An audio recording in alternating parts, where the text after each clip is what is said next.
They were targeted. It was an execution. A brutal killing. There was a blood trail all the way out from his room to the front door. A dark mystery with multiple suspects. We started to focus in now on that 24 hours of who they may have been in contact with. He would make statements like he wanted to kill them, that they deserved to die. She had made threats that she was going to come by and shoot up his law firm. He has the ability to gain the entire, very successful business. We're talking millions and millions of dollars. The truth will be revealed. I said, two things are going to happen today. I'm going to go home tonight, and you're going to go to jail for murder. Every day in North America, dozens of people are murdered. The key to solving the toughest of these homicides lies in the final 24 hours of the victim's life. To crack the case, detectives must reconstruct that critical timeline. The minutes and hours containing evidence that can help unlock the mystery and catch the killer.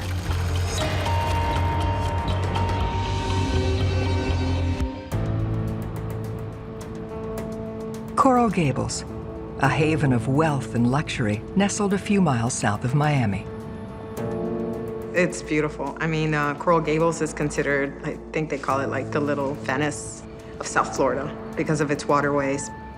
Safe and usually quiet.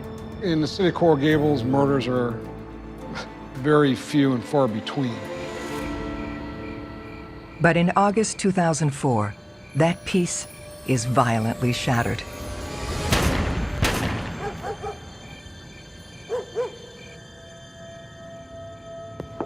Coral Gables 911. They shot me. They shot you? Yes. With what? I don't know.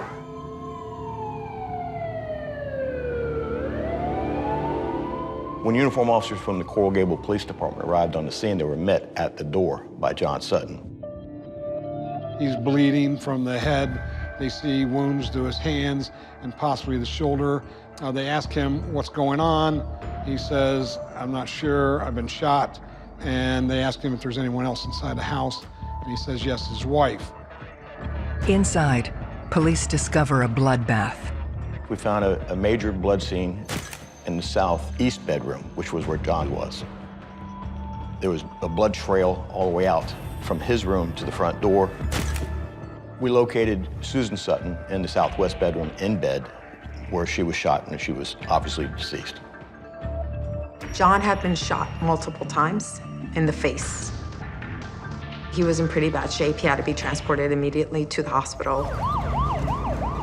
As John is raced to the ER, Miami-Dade homicide detectives Rosanna Cordero-Stutz, Larry Bellew, and Art Nanny are tasked with finding Susan Sutton's killer. They must now uncover every significant detail from the last 24 hours of her life. Establishing a timeline is absolutely critical because you have to have some sort of foundation upon which to build a case. You have to know where someone was before they were murdered, what they were doing, who they were with, because all those things can lead to a potential suspect. Their top priority is to speak with the sole survivor of the attack, John Sutton. But he's in critical condition, undergoing 14-hour emergency surgery. We don't know John's gonna make it. In fact, our suspicion is John is not gonna make this. We're looking at a double homicide.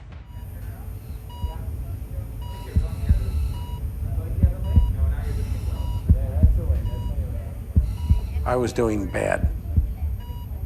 No doubt from the loss of an excessive amount of blood. I was given last rites the next day, Monday morning, and also the next day, Tuesday morning. Somehow on Wednesday, I started to come around and make some improvement. John wakes up from a medically induced coma to find his room filled with detectives looking for answers. John tries really hard to try to piece together what occurred that evening, but the truth is that he has a very hard time. He's got some big holes in his memory from the trauma. And it's not just the result of shock. The gunshot wound that entered John Sutton's head detached his retinas. I had a multiplicity of injuries. When the pain medication wore out, everything hurt, and I was blind. I don't remember being shot in the head at all.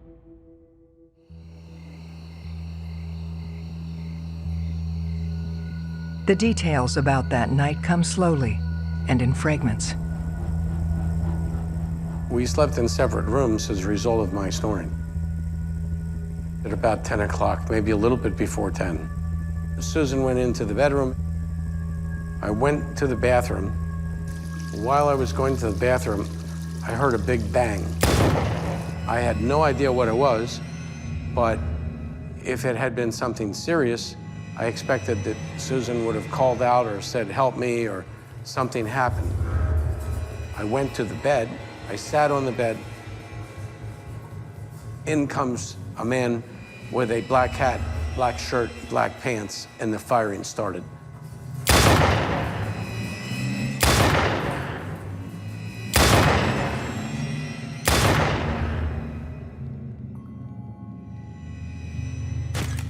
It felt as though I had taken a dive and landed right on my face.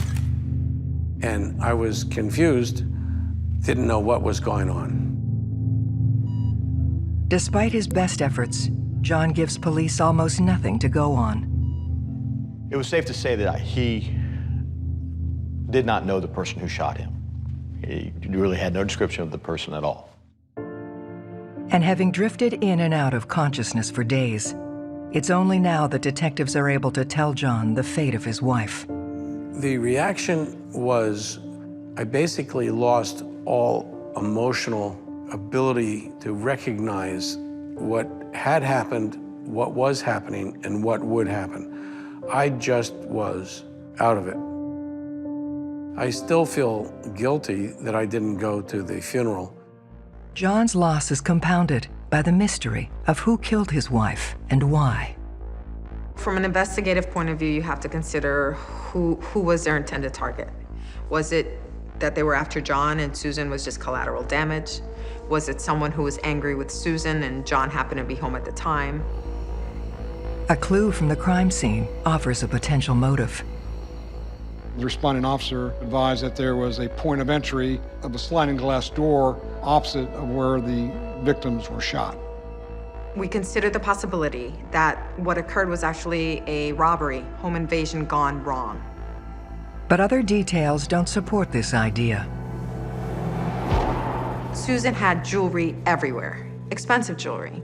There was cash and credit cards in plain sight, where someone who had the motive of money would have easily been able to grab it and take it with them when they fled, but that didn't happen.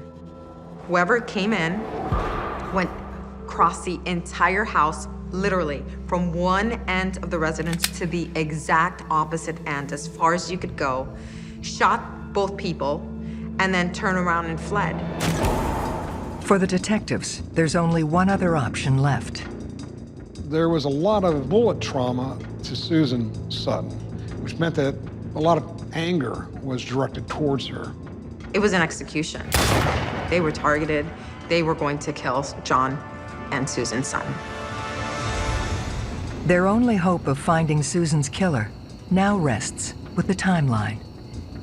We started to focus in on that 24 hours of who they may have been in contact with. They learn of a celebration dinner John says had taken place just hours beforehand.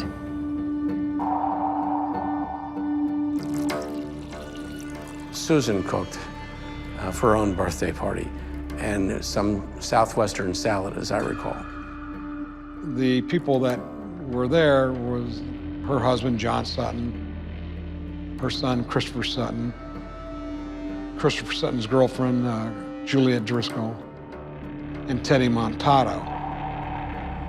Teddy Montato was John Sutton's partner in the law firm. He was also a good close friend of the family. We also learned that Juliet Driscoll was a secretary that worked for John. John and Teddy specialized in civil litigation, and some recent success was also being toasted that night. They had won a big case, and they were celebrating having gotten that money. Teddy tells police that having arrived at the house at 7 o'clock, he then left at around 9:30. This makes him the last person to see the Suttons before the attack. Strangely, he's also the first person to show up at the crime scene. I was the one that told him officially that Susan had died, that she had been declared dead on the scene. And he became very emotional about that. He was very visibly shaken by that news. That seemed a bit above and beyond what most normal people would have reacted. He wasn't blood relative. He was a friend of the family, lived in another house. As Detective Cordero Stutz probes further, her curiosity turns into suspicion. Teddy tells me that he is a competitive shooter and that he had been earlier that Sunday shooting, and therefore he would have gunshot residue on his hands were we to test him. When we're in the midst of a homicide investigation, somebody, clearly identifying themselves as, I'm gonna have gunshot residue, is something that a bit of a red flag. The unsolicited information puts the spotlight firmly on John Sutton's business partner. It's visible that he is in conflict. I felt that there was something he wanted to tell me, but he just didn't know how or was afraid to. But is he a killer? There's still a big question mark.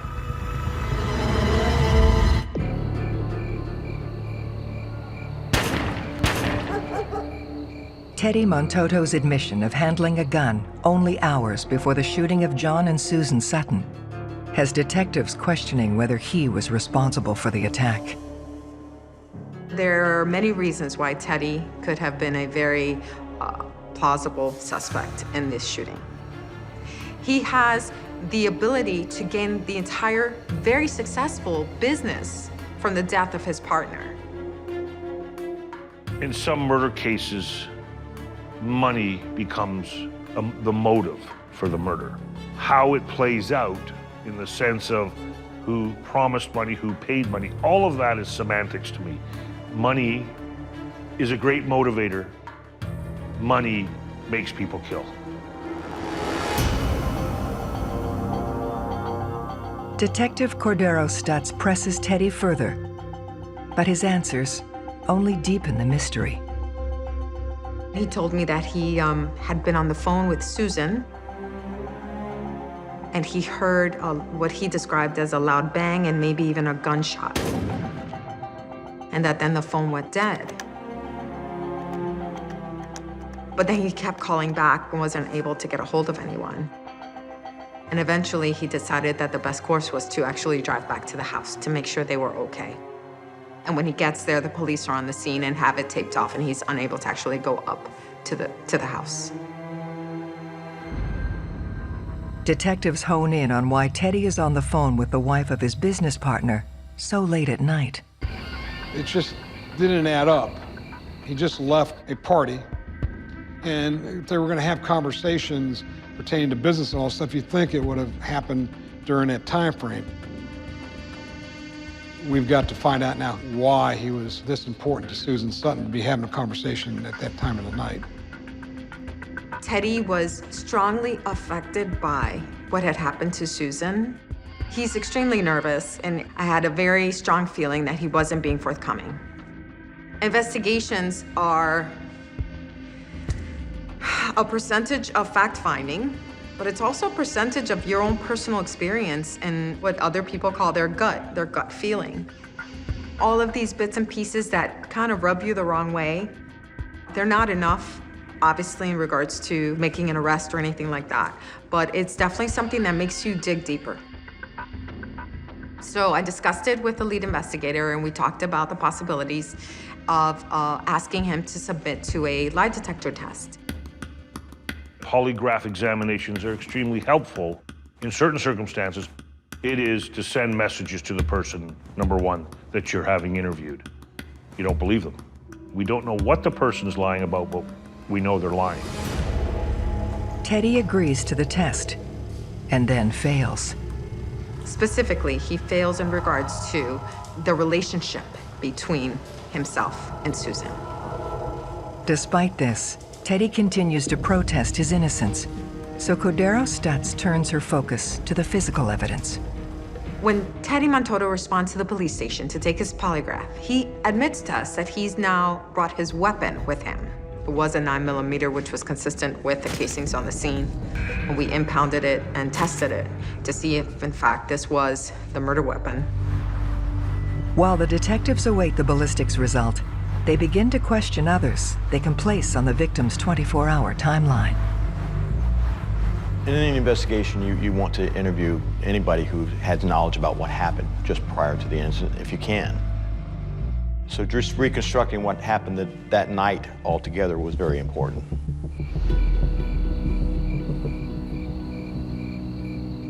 Chris Sutton and his girlfriend Juliet Driscoll were also at the house that night. I learned that they had been at the house for dinner around 7 p.m. and that Christopher and Juliet had left around 9 p.m. to go see a movie. As the team looked to confirm the young couple's alibi, they also delved deeper into the Sutton family history. We had learned that Christopher was born to a 15-year-old mother and was adopted at a young age. Well, there were infertility issues, and therefore we went the adoption route. Well, she was thrilled. She couldn't have been more happy, as he was an infant and a toddler. But Chris's behavior then takes a troubling turn. As he matured into a teenager, became difficult to get along with. He was sort of bucking his system, having more and more problems getting along with his parents. He was always getting into trouble. When he was 17 years old, Susan approached John and said, "Look, we need to do something with Chris." They decided to send him to a strict behavioral reform school in Samoa. We were at our wits' end, and we had lengthy conversations, and this seemed like this was a good way to go. The idea was to help Chris find his way, but even here, he remained defiant. Well, there was rumors of some very hard discipline. One of the things that they said was occurring at the school is that there was like an isolation room where if you broke the rules, you were locked away in this isolation room for hours at a time. And he thought he was going to get out when he turned 18 years old. But he didn't realize that John Sutton went to a court and had an order signed to keep him until he completed the school, which infuriated Christopher Sutton. The disturbing details of his past are enough to make Chris a potential suspect. Christopher has a history. He's been in trouble before. He's given his parents a hard time.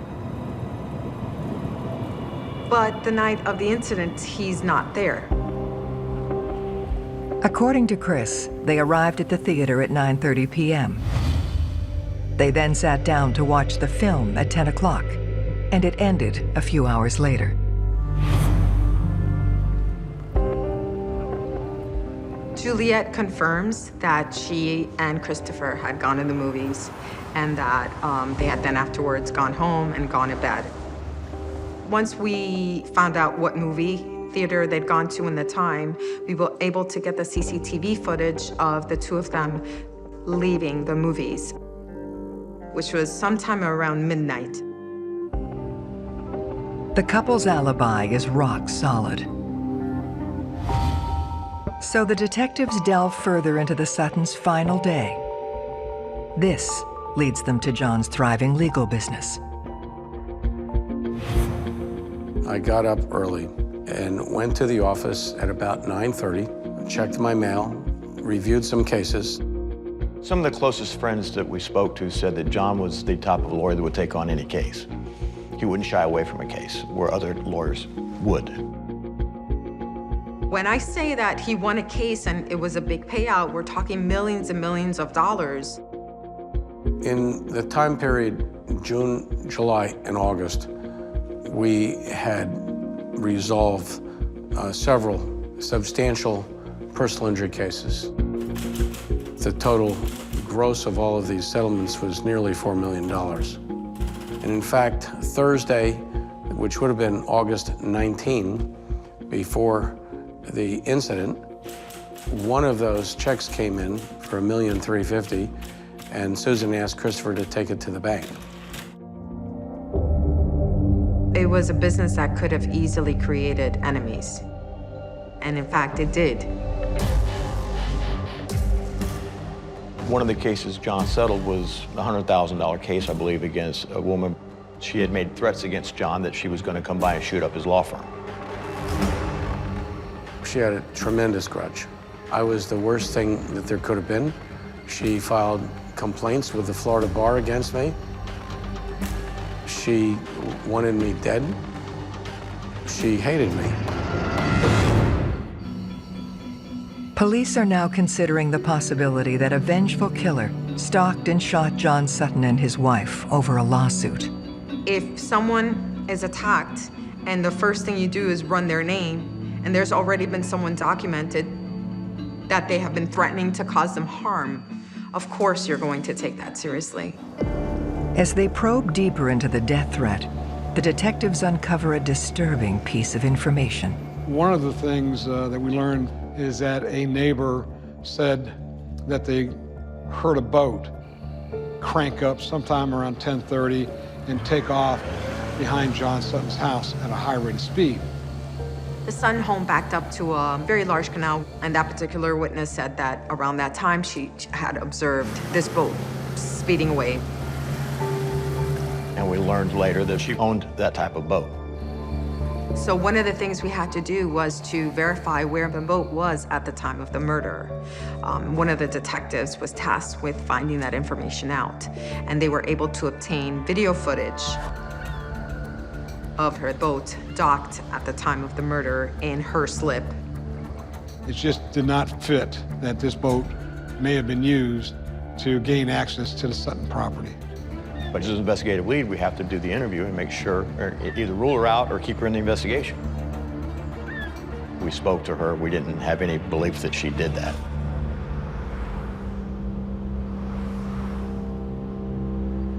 With the woman cleared, detectives turn back to Teddy Montoto. The ballistics report on his gun has finally landed on Cordero Stutz's desk. When the results came in, it turned out that it was not the murder weapon.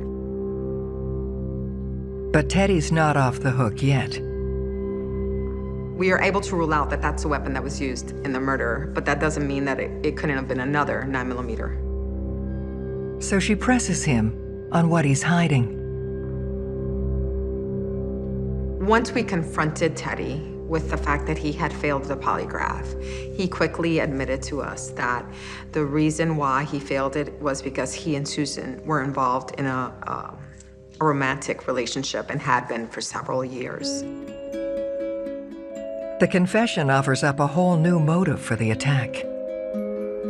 After he admits that he's involved in a relationship, you have someone who has the oldest of all reasons for murder, which is a love triangle. A love triangle in murders is often a very overwhelming consideration because someone may feel, for example, that they've been wronged by somebody, that they were promised something. I'll leave my wife, I'll leave my husband for you. And this person's been kept on the hook for, in some cases, years. Police have to look at that because someone being jilted can be a very strong factor for murder.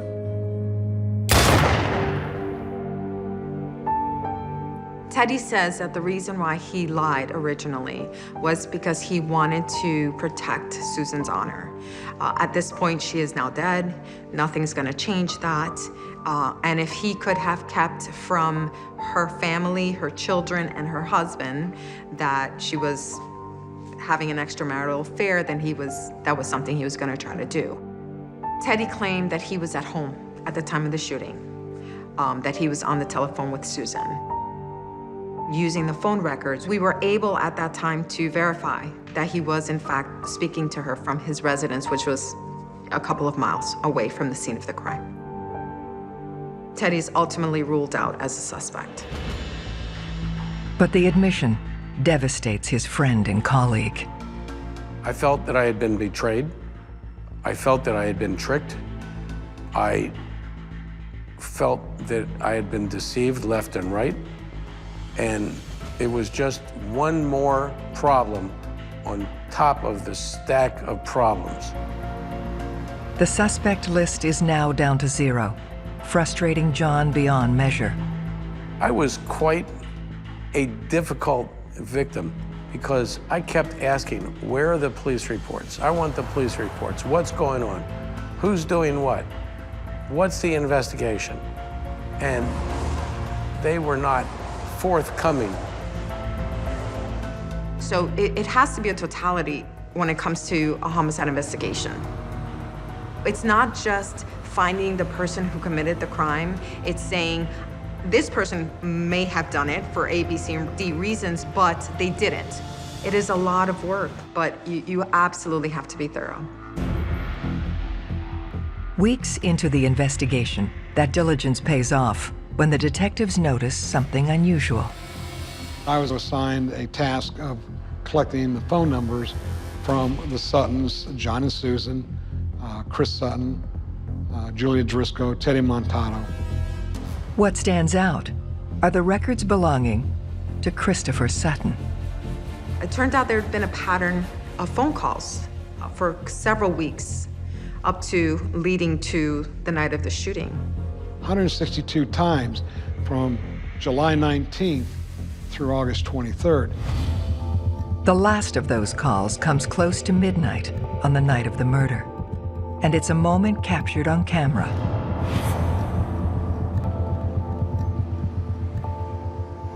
He probably wasn't more than 50 to 100 feet outside the doors when he immediately gets on the phone. What caught my attention when I observed the video is the fact that Chris, upon leaving the movie theater, is quickly reaching for his cell phone and dialing it and getting on the phone. And Juliet is actually a couple of feet away from him and kind of, lagging behind him. You would kind of think that after a movie like that with your fiance, you might be holding her hand and asking her what she thought of the movie, as opposed to getting on the phone and calling someone else. We learned who he spoke to at that particular time was a guy by the name of Garrett Kopp.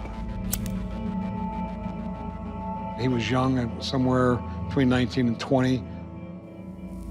We learned that he had a girlfriend who he had a child with. He had a past for breaking and entering, misdemeanor past for dealing in drugs. He appeared to be going nowhere in life.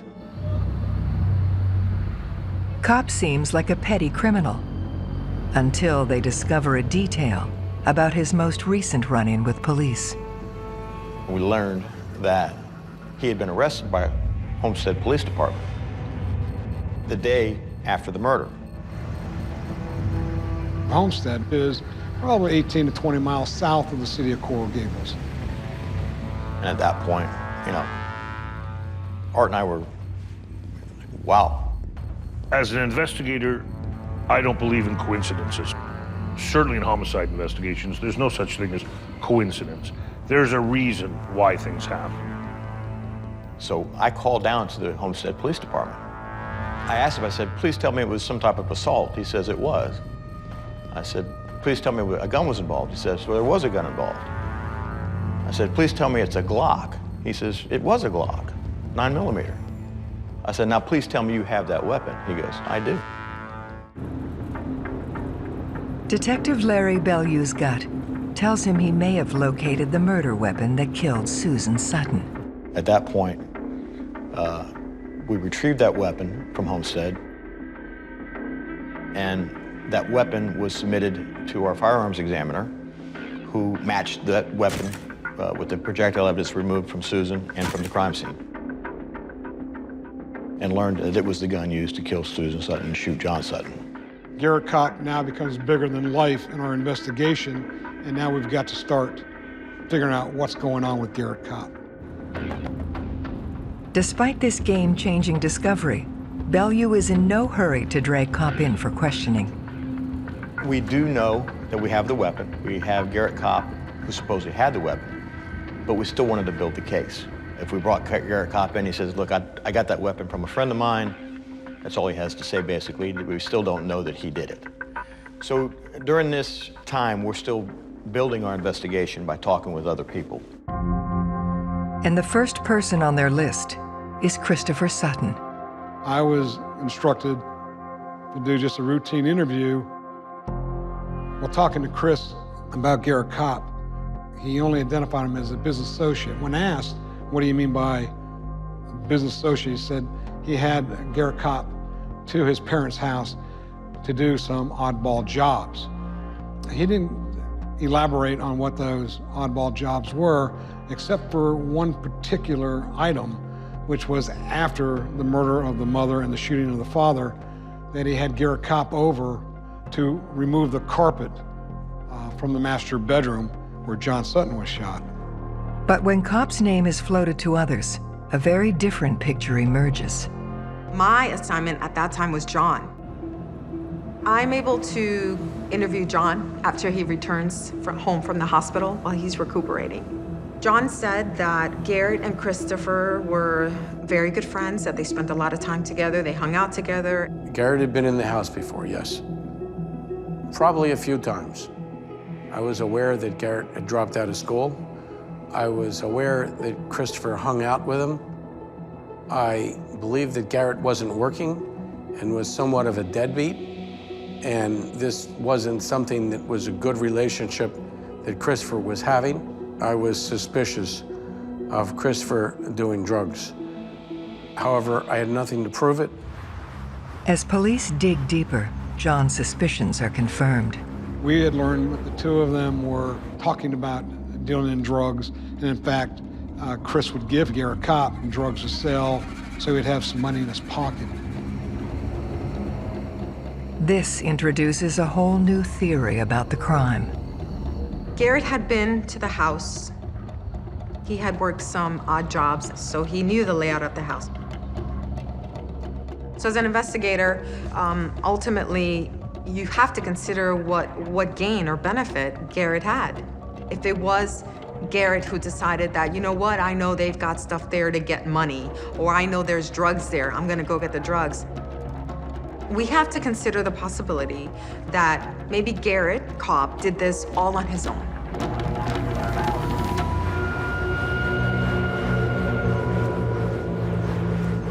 He had a warrant for his arrest issued by the court for something else. And when he was arrested, I said, well, bring him to my office.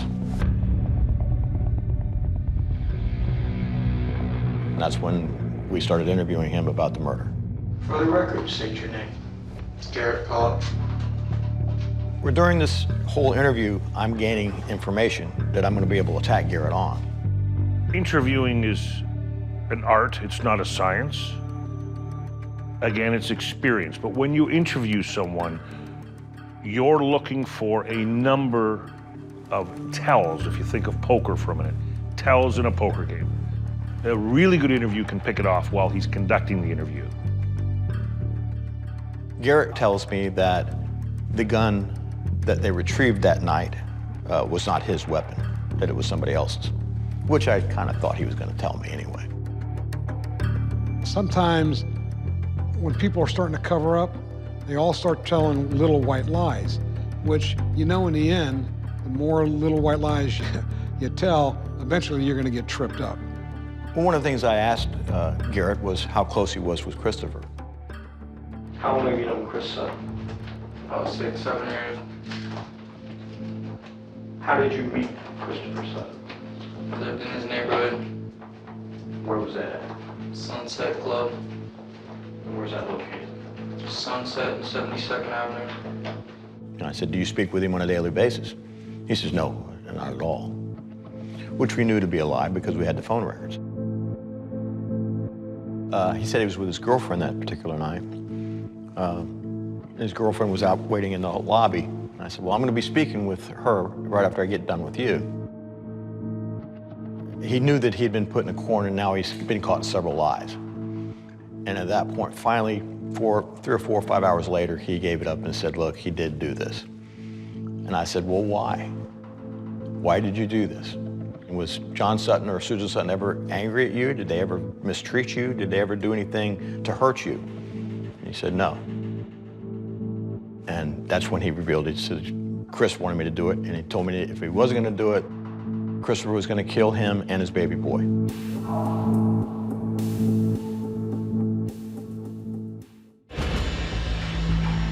After a grueling interview, Garrett Kopp finally admits to pulling the trigger on both John and Susan Sutton.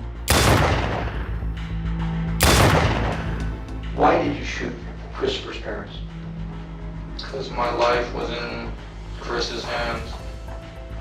Told me he'd kill my son if I did not. And me. But Kopp's revelation implicating the couple's son, Christopher, as the man behind the attack adds a completely different dimension to the case.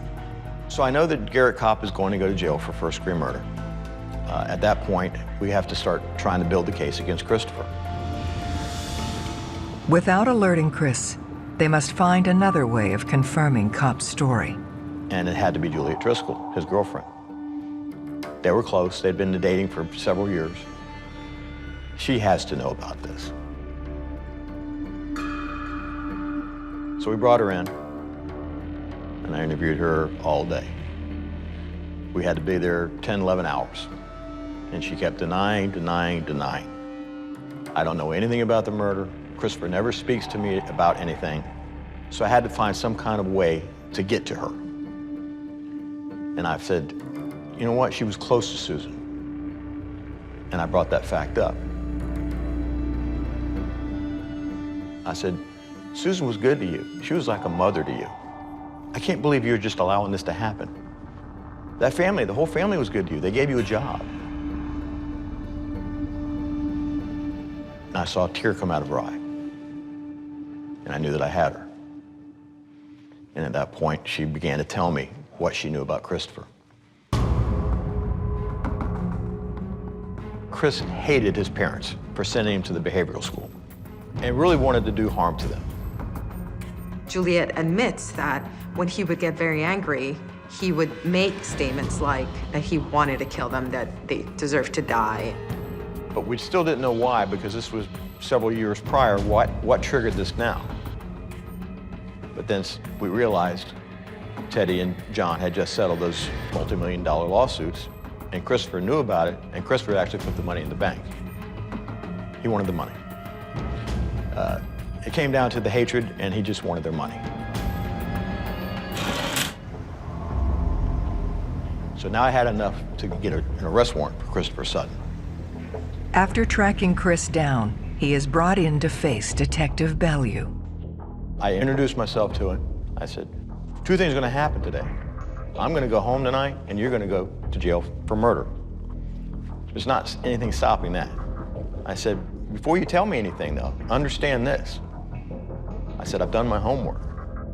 I said, I got a sworn statement from Juliet Driscoll, and he said he wanted to see it. Well, he read certain parts of the statement and put his head down on the table and says, and started crying. Christopher Sutton is charged with the first-degree murder of his mother and the attempted murder of his father. Do I feel betrayed, tricked? Absolutely. Does my head hurt now because I got bullets in it? Absolutely. It was cold-blooded murder. There are some things that are temporary and come and go. This is permanent. This doesn't go away. The 24-hour timeline developed by the detectives reveals exactly how Chris masterminded the plot to kill his own parents. The story is that Christopher gets a gun, gives it to Garrett, tells him how to get into the house, told him where his parents would be, the fact that his parents would be in 2 separate bedrooms, and exactly where to go to the back of the house and where to do the shooting. The night of the shooting, the family gets together for a celebratory dinner around 7 p.m. at the house. Chris and Juliet are there. Susan and John are there. Teddy Montoto is there as well. They have a nice dinner. They cut a cake for her birthday. Around 9 p.m., Juliet and Christopher leave for this movie. Teddy Montoto leaves the house around 9:30 p.m. And around 10 p.m., both John and Susan retire to their respective bedrooms for the evening. Now, we know that Teddy gets on the telephone with Susan shortly thereafter. They're actually on the phone. He's on his landline, and she's on his cell phone. During that time, we have Garrett Cobb enter the house in the rear sliding glass door, walks from one end of the house all the way around to the other end, and confronts each of them in the bedroom, and he shoots them. He shoots Susan multiple times as she pulls a blanket over her.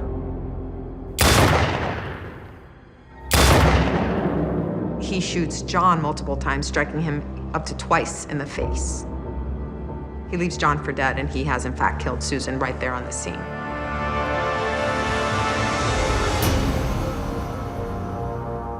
Shortly thereafter, Christopher and Garrett are on the telephone with each other for Garrett to report to Chris that he has in fact carried out the murder.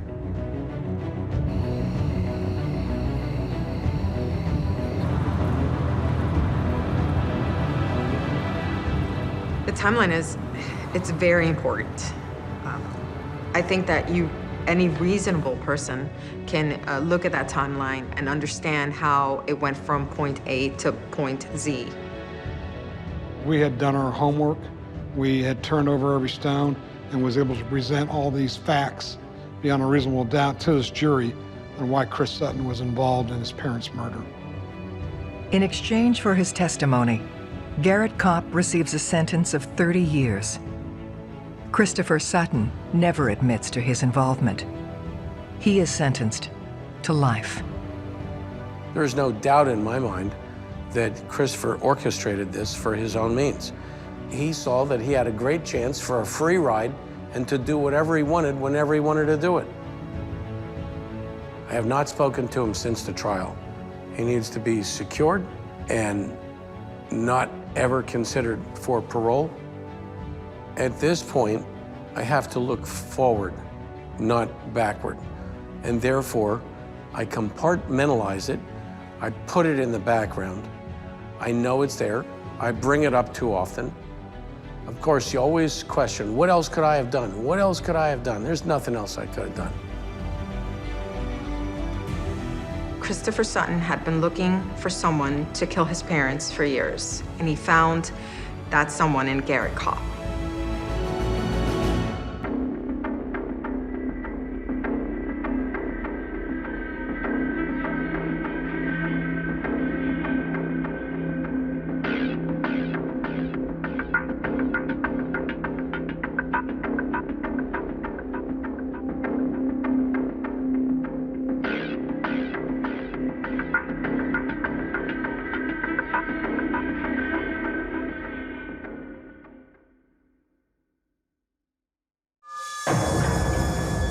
Somebody very deliberately murdered him. It was an execution, no mercy. A brutal killing. He had 5 knife wounds, with the final being in the jugular. A dark mystery with multiple suspects. There was a $15 million life insurance policy. That's motive. He was a fraudster, a high-level con man. Everywhere you looked in that family, there was a criminal on every branch, really. Well, who done it? $42 million and all these people that wanted him dead. That's a whodunit. The truth will be revealed. This is a case of a century, really. Case of a lifetime for a detective. Every day in North America, dozens of people are murdered. The key to solving the toughest of these homicides lies in the final 24 hours of the victim's life. To crack the case, detectives must reconstruct that critical timeline.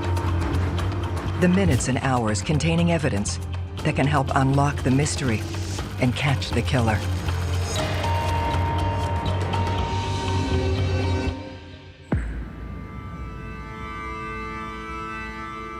Greenwich, Connecticut. One of the most affluent towns in North America. It's just the definition of luxury. If you don't have multi-millions of dollars, you would have no chance to ever live there. It's just filled with sprawling mansions, filled with very wealthy people, from CEOs to celebrities. But no amount of money is guaranteed to keep you safe. Andrew Kissel was discovered by the moving crew. They had been moving him throughout the course of the weekend, then came back first thing on Monday morning. They went to the door, knock, knock, knock, nobody is answering the door. So they tried the door and it was unlocked. One of the movers goes down to the basement to pick up an item. Next to the item is Andrew's body.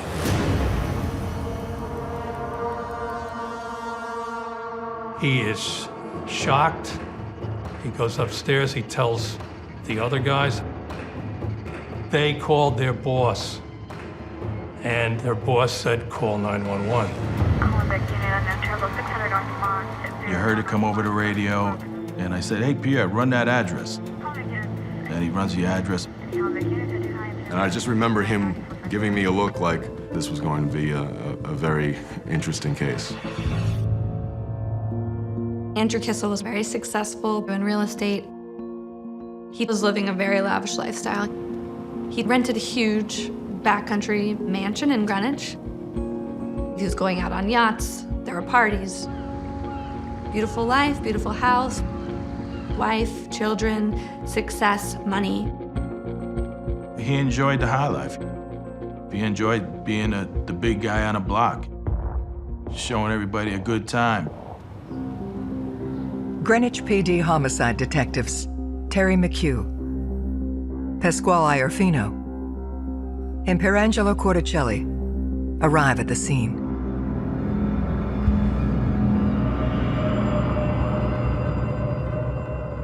It was a bloody scene. He had 5 knife wounds, with the final being in the jugular.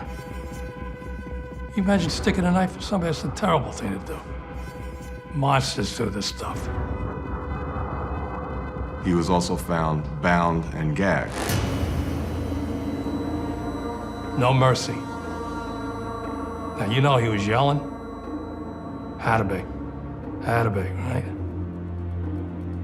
They actually cleaned off the knife on his pants, wiped the blade clean and took it with them. That's professional.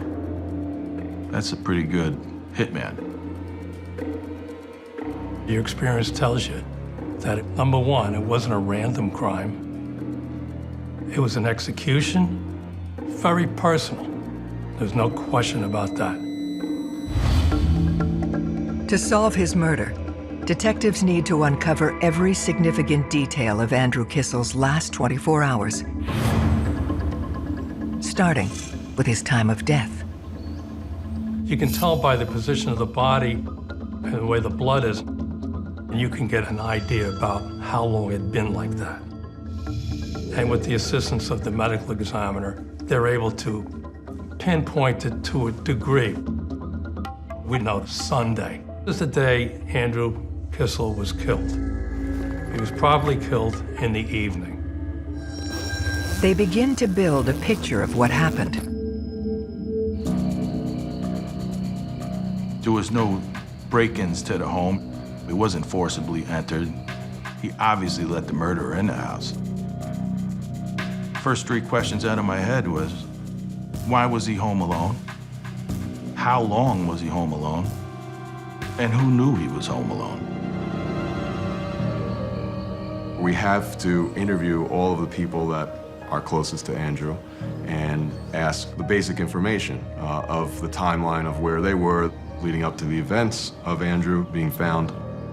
There's all kinds of fancy words for it, victimology, but bottom line is you have to learn who your victim was. Not only are you establishing the deceased timeline, but you're establishing the timeline of anyone that could be connected to this type of a murder. Detectives track down Andrew's next of kin. Haley Kissel was Andrew's wife. Very smart, educated woman, making a lot of money on her own. She was told by the detective lieutenant that there was a body in the basement, and she immediately said, "It's probably Andrew." She showed no emotion. Most people show a lot of emotion, and most people want to see the body. She didn't want to know. She wasn't grieving, she wasn't sobbing. There was no tears flowing down that face. You never know that somebody died in her family, especially her husband, that's for sure. She claimed she saw him on Saturday. She was assisting the movers. She left on Saturday. He was home alone on Sunday, and he was found dead first thing in the morning on Monday. It's just too coincidental that everybody left, and the only guy that stayed was murdered. You know, we had an issue with that. We couldn't figure out why Haley was in such a rush to get out of there with the kids. She told us that they were actually splitting up, so she was gonna find a new location to reside in with the kids. Haley reveals their separation wasn't the only reason for the movers. Andrew and Haley hadn't paid the rent. They had $10,000 a month mansion they were living in beautiful backcountry Greenwich, and they were going to be evicted. And that's why the movers were there. He was running out of money, and he was miserable. And it was just not a good situation. She told us that he was using cocaine, that he drank, that he was abusive. She knew of all of his antics. She caught him with prostitutes all the time. She was embarrassed over and over and over, I'm sure. She was furious. Their life was falling apart. She was extremely, extremely angry. Haley makes a series of admissions. On Saturday, Haley and Andrew had a visibly loud argument, heated over money. And they argued right in front of the movers and everybody that was on site. She also volunteered that there was a $15 million life insurance policy on Andrew. So that's motive. Hello? That's a big thing. So we said, well, tell us about that. She's, well, I wouldn't get it. Well, who would get it? It's in trust for the children, if you will. 2 hours into the interview, she gets a call on her cell phone from her lawyer. And he said, you can't talk to my client anymore. Then all contact with her basically stopped. Now, of course, it puzzled us that she was the widow of a guy that was dead, but she had to go to an attorney to see if she could answer a question. Of course, that piques our interest. So we contacted the insurance company. I found the insurance policy and the application that he had made. And in it, I read the kids were contingency beneficiaries, meaning on her demise. No, Haley was the beneficiary. That's what we call a red flag in our business.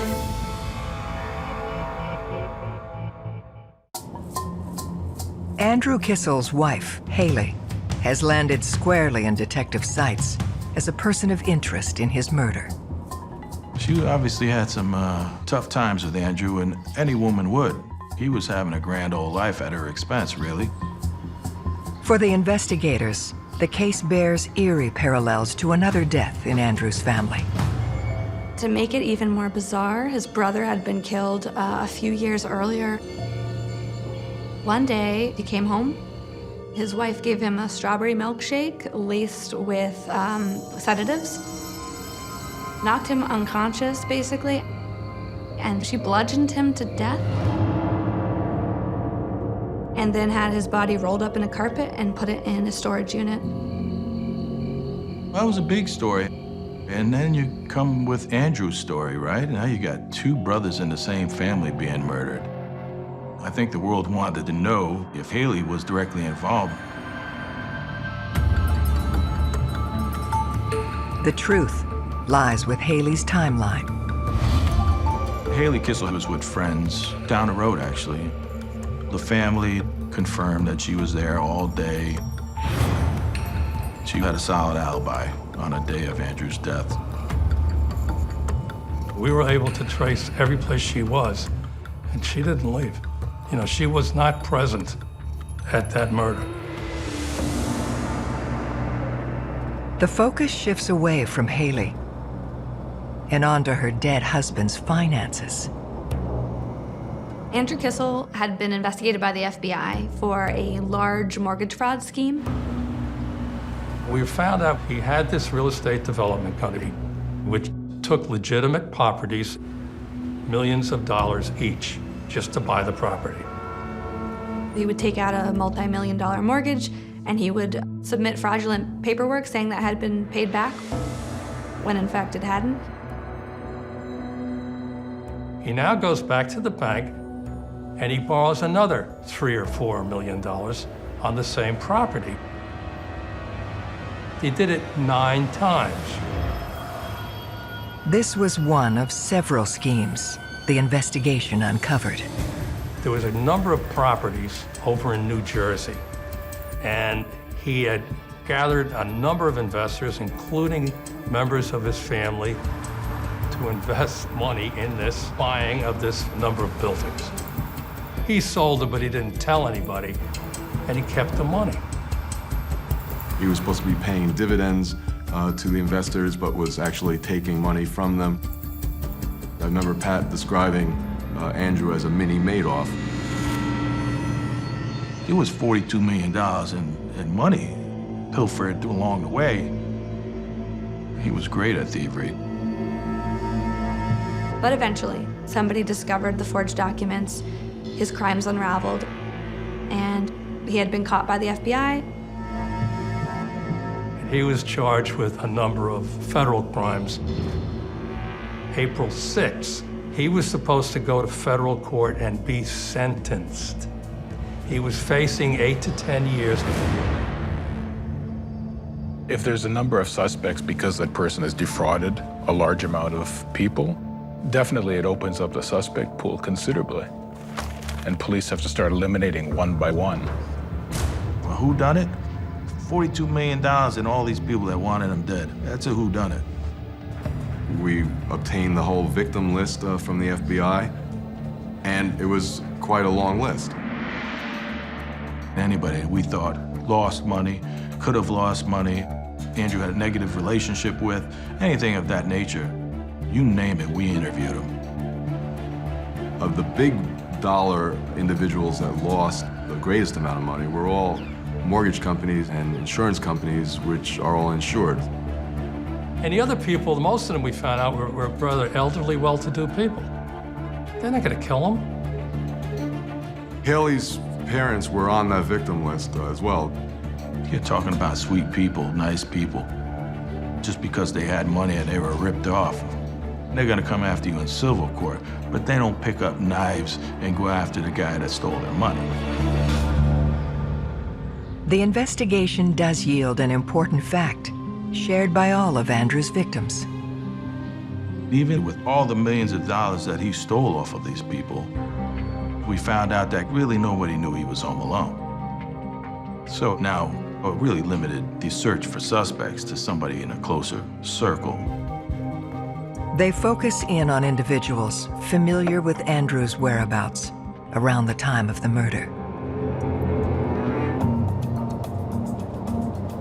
We came across the name Carlos Trujillo, who was his right-hand man, so to speak. For lack of a better term, he was a jack of all trades for Andrew, both in Andrew's personal life as well as in his business life. Carlos became close to Andrew in that he drove him, he drove the children, he ran errands, he took care of things. He was like a man Friday, if you will. In fact, Carlos was one of the only people that Andrew Kissel had left by his side. He was almost like a friend at that point because he had nobody left. Brought in for questioning, Carlos admits to having seen Andrew mere hours before he was killed. Carlos told us in an interview he'd had a pre-arrangement with Andrew to pick up 3 items of furniture from the house. And he was going to come down on the Sunday and pick it up. So he goes down there, and he says he was there for about a half hour, where he saw Andrew. He said he chatted with him a little bit. He said Andrew looked okay. He was drinking Scotch whiskey, which was his drink of choice. And he said that he had a good attitude. You know, he's concerned about going to jail down the road, but he was okay, he said. He said he then left, and he went back to Bridgeport. Carlos told us that he had left at 6 p.m. that evening. And then, of course, we have the movers coming in first thing in the morning. So we determined he'd been the last person, as far as we knew, to have seen Andrew alive. Very important to us. Locating and being able to interview the last person to see the deceased alive is frankly critical in every case, because at that point you can establish things like what was going on with the deceased. Were they scared? Did they say anything to the person they're speaking with? Had they learned something? He kept on saying, I love Andrew, I love him. And not in a romantic way, but in a his friend way. He tried to maybe overconvince us that how much he admired and loved Andrew. But he kept on saying, I gotta go, I gotta go, I gotta go, right? So, you know, we had to let him go. We looked at each other after that. We said, you know, he loves this guy. He's his buddy. What would you be doing if it was me? You know, you want to help out as much as you can. He gave us his song and dance. Why?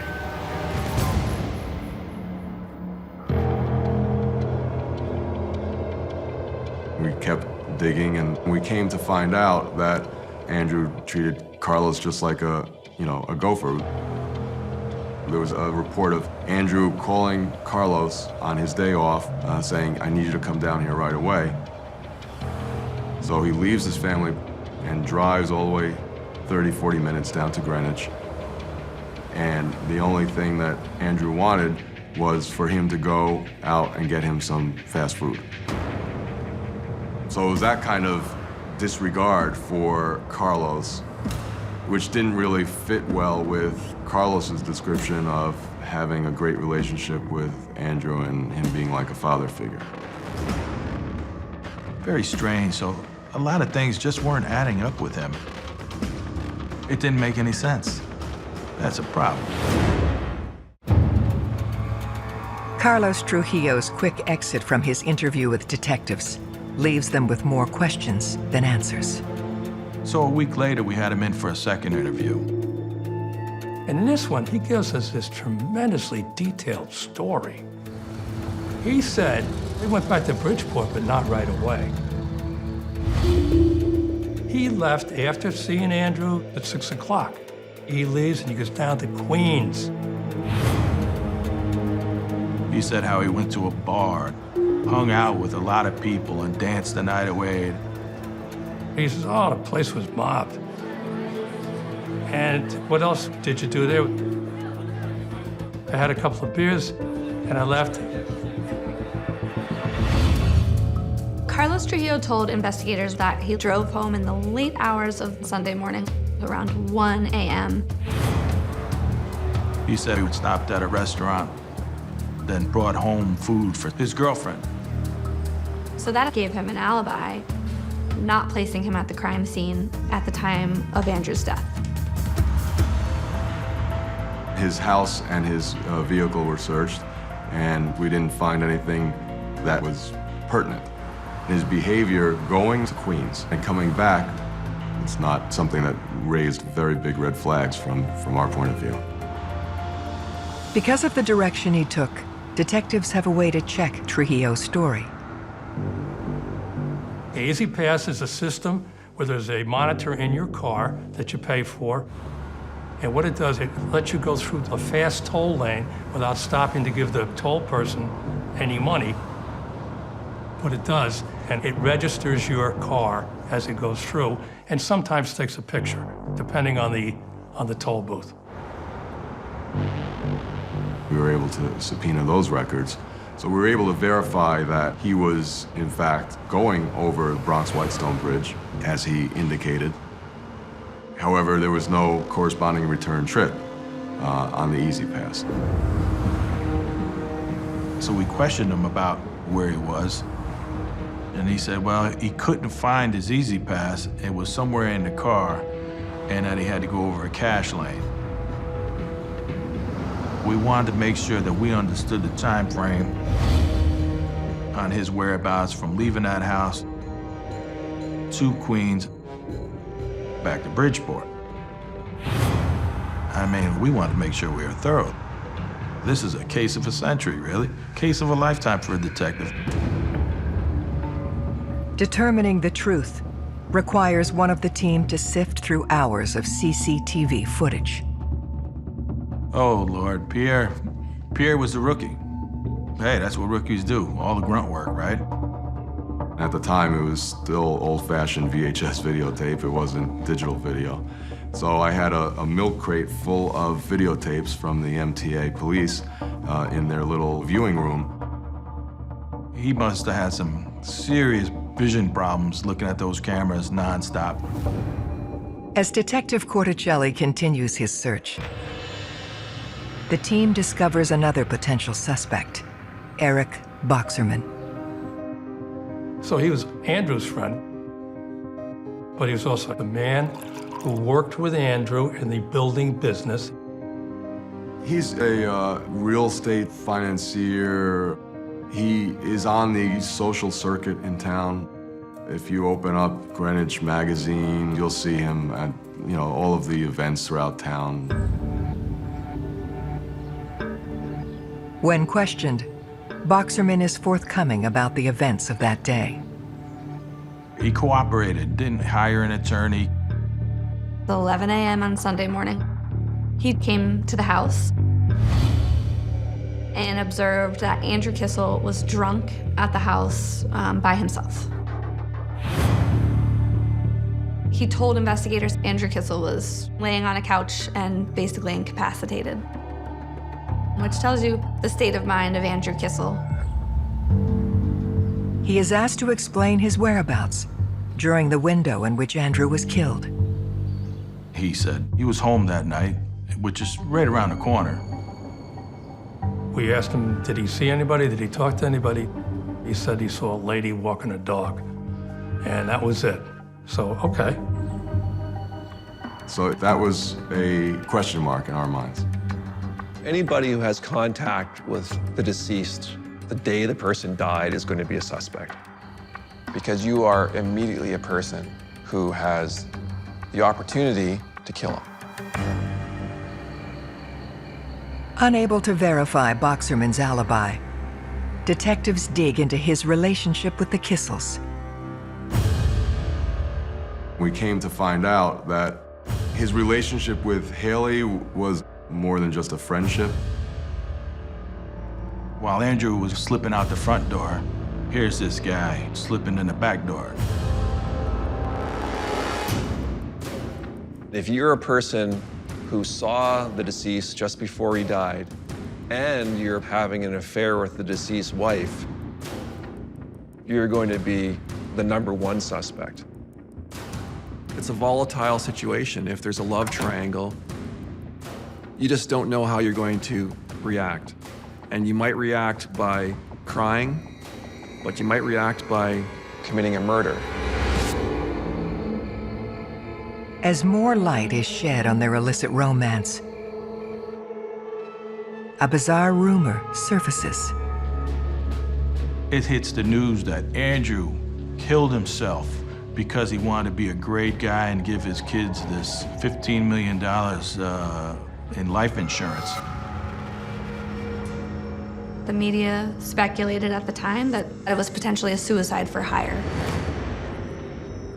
Who would choose to kill themselves in such a slow and painful manner?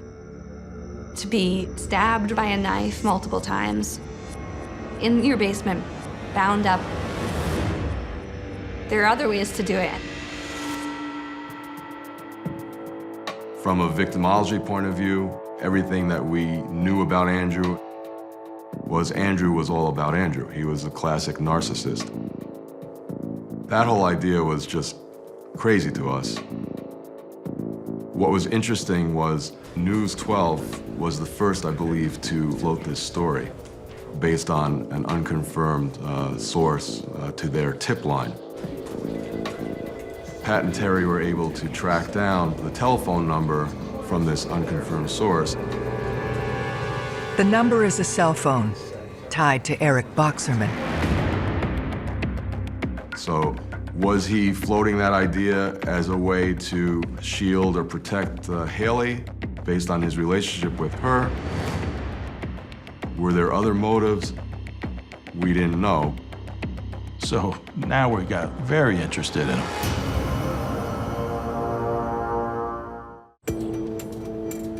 A Newsline tip has put Eric Boxerman in the frame for Andrew Kissel's murder.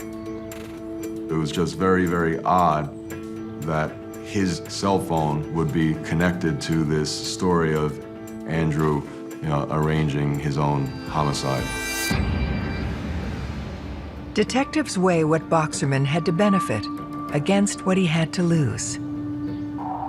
He was a millionaire. He owned a $13 million home. Not a shack, a $13 million home. He was a successful businessman. But he's having an affair with Andrew's wife. So, yeah, it piqued our interest. But just because somebody's having a relationship with somebody doesn't mean they're a murderer either. The crime scene also bears none of the hallmarks of a crime of passion. This was pretty much a professional hit. He didn't have any hits in his past. Nothing ever put him at the scene, so we couldn't go anyplace with that.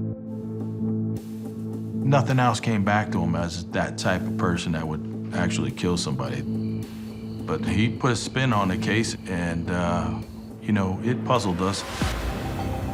With Boxerman's involvement looking unlikely, they reach an impasse.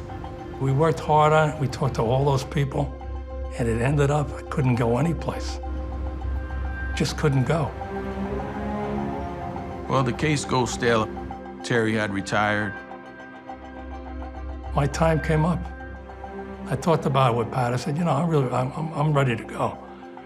And he says, all right, I'll finish this thing off. And so Pierre was pretty much involved in it.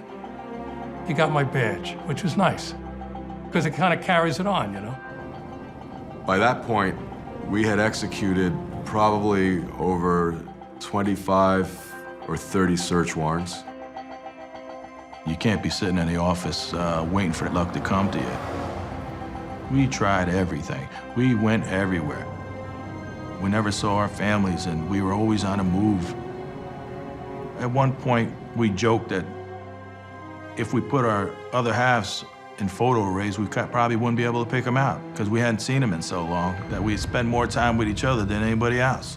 Bashing our heads together, is trying to, come to a successful conclusion, trying to figure this out. There was an enormous amount of media pressure on the police to solve this case.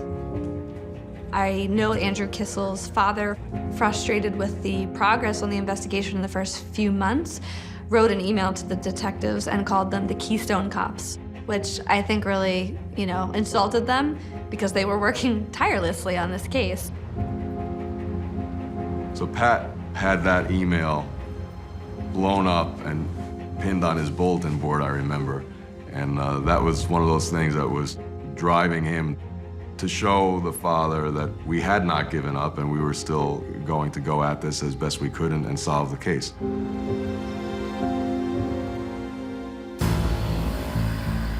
After countless hours viewing CCTV footage, Detective Corticelli makes a breakthrough.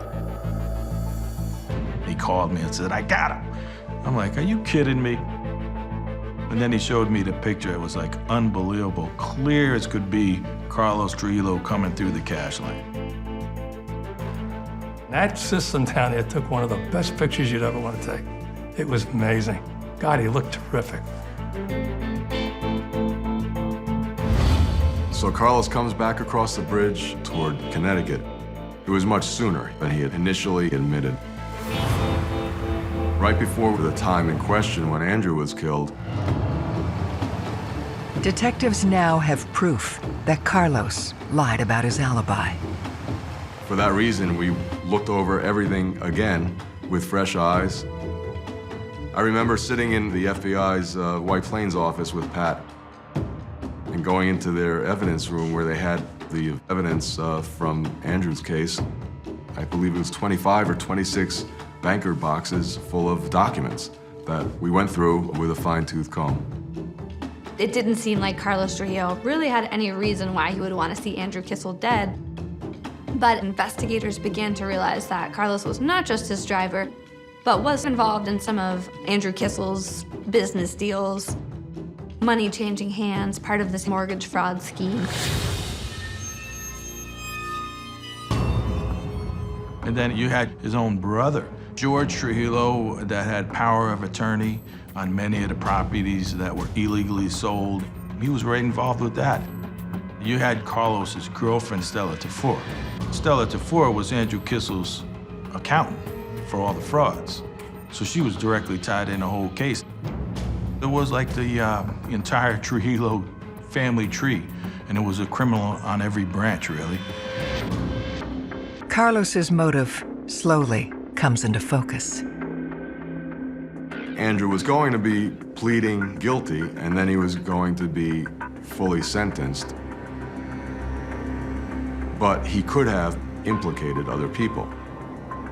And based on that, the people that would be most likely to be in peril would be Carlos, his family members, and the people that were directly involved with Andrew's business. It's damning evidence, but detectives need direct proof of a murder plot. They scour the materials gathered from Carlos's home. We found credit cards with different people's names in it, and one happened to be Amita Trujillo. And so I say, hey, who's Amita Trujillo? Let's find out who it is. They track down her address in Waterbury, Connecticut, 57 miles from Andrew's home. I say, Pierre, let's go. We have to go to Waterbury. We're headed to see this Amita Trujillo. I wanted to go poke at the hornet's nest, because that's what we do. Waterbury is a tough neighborhood, and it's the opposite of Greenwich. It's a bunch of blue-collar workers struggling to make things work and just trying to work hard for their money. We get around the back of the house. We start banging on the back door. I hear somebody yelling from the second floor, hello, hello. I said, hey, how you doing? It's the police. We need to talk to you. So she comes out, and we start talking to her. And we showed her a picture of Carlos.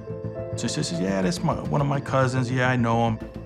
And I said, here to talk about a homicide. And she says, you mean they killed that rich Jew guy? Detectives interviewing a cousin of Carlos Trujillo have unearthed more than they expected to find. And he said, oh boy, here we go. I said, well, tell us some more. She goes, well, my half-brother, Lenny, was at a 4th of July party last year, and this guy, Carlos, the guy in the picture, came up to him and offered him money to kill his boss. She said that Carlos said that he'd stole $500,000 from the boss, and he wanted it back, so they needed to get him killed. And then she heard another story that he was ill and wanted to die. All kinds of different stories. But in the end, it was Carlos killing his boss. It's an astonishing tale. Detectives zero in on Lenny Trujillo. Now we gotta fill in the rest of the blanks. Just because you know something, you gotta be able to prove it. Lenny, believe it or not, is a naive, simpleton, lived in Worcester, Massachusetts, just recently had a kid.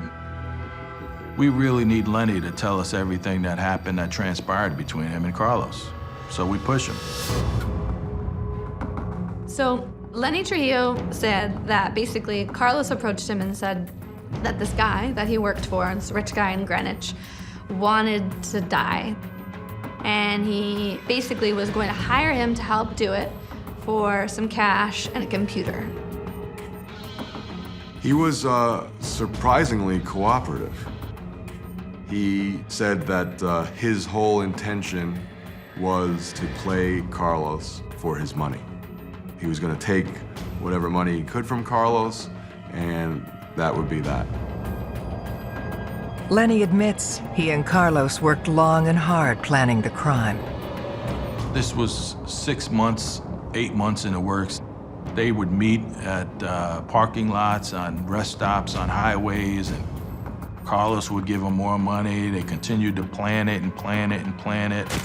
He told us that Carlos put him up in a hotel. We were able to go there and find records that Carlos paid for a room there on a credit card and that Lenny stayed there, and we had both their signatures on receipts.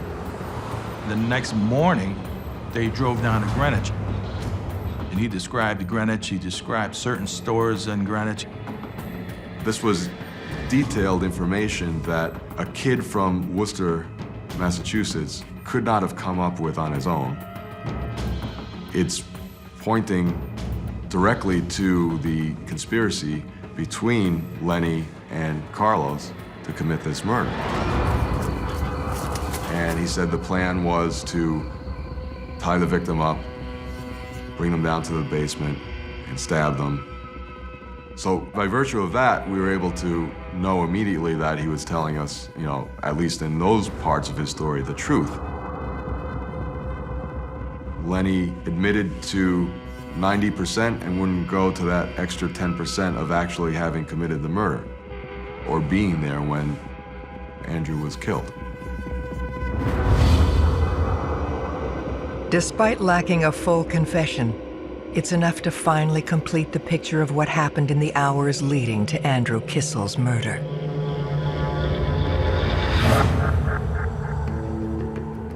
Our timeline is so essential to everything that took place on the last day.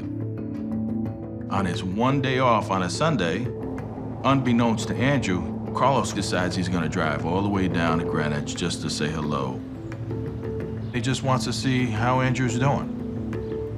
When he left Andrew, he went down I-95 as he's going into New York, turns his cell phone off, according to his cell phone records. He uses an easy pass to go across the Bronx-Whitestone Bridge, but then within less than 2 hours, takes the cash lanes to cross back into the Bronx from Queens. So Carlos comes back with Lenny to Greenwich, Connecticut. He now is let into the house by Andrew because Andrew knows him.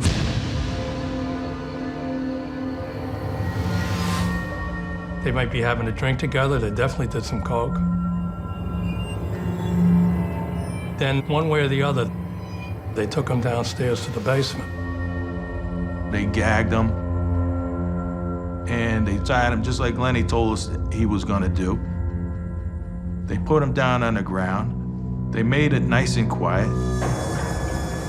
I imagine that they held him with one hand and took a knife and 5 times plunged it to the hilt, 3 of which were kill shots.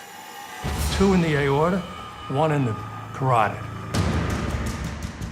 After committing the murder, we believe they left the home. Carlos could have driven Lenny back home and then went back home to Bridgeport, Connecticut.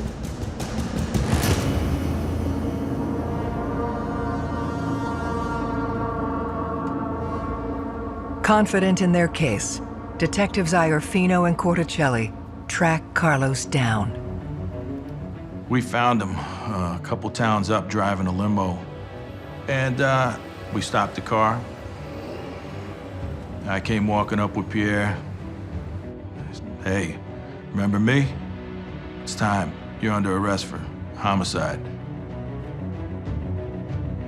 When they finally arrested Carlos and Lenny, they used my handcuffs that I was issued in 1965 and still had.